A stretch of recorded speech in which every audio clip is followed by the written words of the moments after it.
ইঁচড় দিয়ে আজকে একটা মজার রেসিপি তোমাদের সঙ্গে শেয়ার করব, যে রেসিপিটা এইভাবে তোমরা যদি একবার তৈরি করে খাও, কোনো চিকেন মাটন কোনো কিছুই ভালো লাগবে না, এতটা মজাদার হয় এই রেসিপিটা এইভাবে তৈরি করলে। আজকে সেটাই তোমাদের সঙ্গে শেয়ার করব। খুবই লোভনীয় একটা সুন্দর রেসিপি, আশা করি তোমাদেরও ভালো লাগবে। তো সবাই সাথে থাকো, সুন্দর রেসিপিটা শেষ পর্যন্ত দেখার জন্য তোমাদের সবার কাছে অনুরোধ রইল। নমস্কার, রকমারি রান্নাঘরে আরও একটা সুন্দর লোভনীয় রেসিপিতে তোমাদের সবাইকে স্বাগত। অসম্ভব মজার হয় বন্ধুরা, এইভাবে যদি এই সয়াবিন আর ইঁচড়ের রেসিপিটা তোমরা এইভাবে তৈরি করে একদিন খাও, না খেলে বুঝতেই পারবে না কতটা মজাদার এই খাবারটা। তো তার জন্য আমি দেখো ইঁচড়টাকে কেটে নিয়েছি, আলুও নিয়ে নিয়েছি, এদিকে সয়াবিনটাকেও ধুয়ে একদম গরম জলে পরিষ্কার করে নিয়েছি। এর মধ্যে হাফ চামচ জিরে আর মৌরি, 1 চামচ আমি একটু দারচিনি দিয়ে হালকা একটু ভেজে তুলে নেব, এটাই গুঁড়ো করে এখানে মশলা হিসাবে দেব।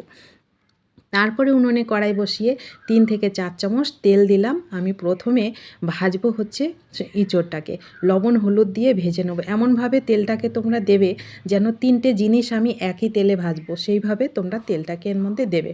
তো দেখো ইঁচড়টাকে আগে ভেজে নিয়েছি লবণ হলুদ দিয়ে, তারপরে আলুটাকেও এর মধ্যে দিয়ে দিলাম। তো আলুটা দিয়ে আলুটাকেও একটু কিছুক্ষণ ভেজে নিলাম। তারপরে যখন দুটোই ভাজা হয়ে যাবে তখন সয়াবিনটাও দিয়ে দেবো। এর মধ্যে তেল এখনও আছে, তো একই তেলে আমার 3টা জিনিস কিন্তু ভাজা হয়ে গেল। তো দেখো আমি এইটাকেও একই সঙ্গে ভেজে নিচ্ছি। এইভাবে যদি তোমরা এইভাবে এই রেসিপিটা তৈরি করে খাও, তোমরা অন্য কোনো কাজ করতে করতেও কিন্তু এই সুন্দর খাবারটা বানাতে পারো।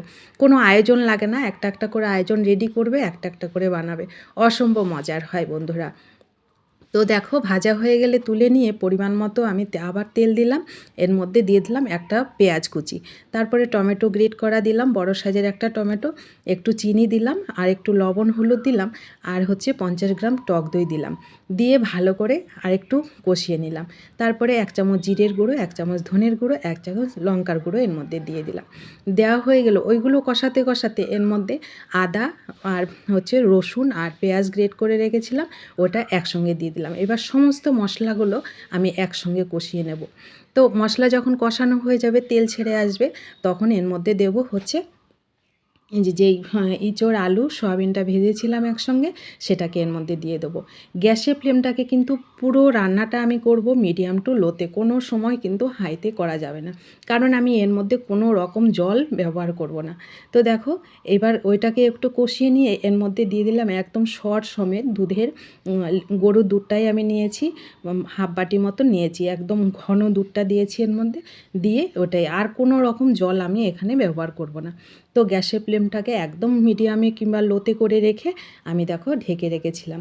দেখো কত সুন্দর কষানো হয়ে যাচ্ছে মশলাগুলো, মানে ইঁচড় আলু সবগুলো কষানো হয়ে যাচ্ছে। খুবই মজাদার হয় এইভাবে যদি তোমরা রান্নাটা করো।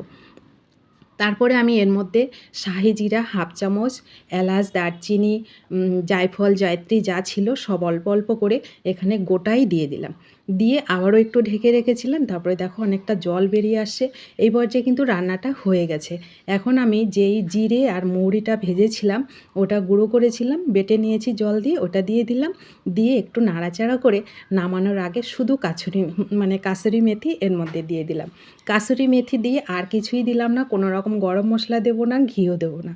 তারপরে এই দেখো রেডি হয়ে গেল। অসম্ভব মজার হয় বন্ধুরা, তোমরা অবশ্যই একদিন এইভাবে তৈরি করে খাবে, আর সবাইকে অনেক অনেক শেয়ার করে দেবে।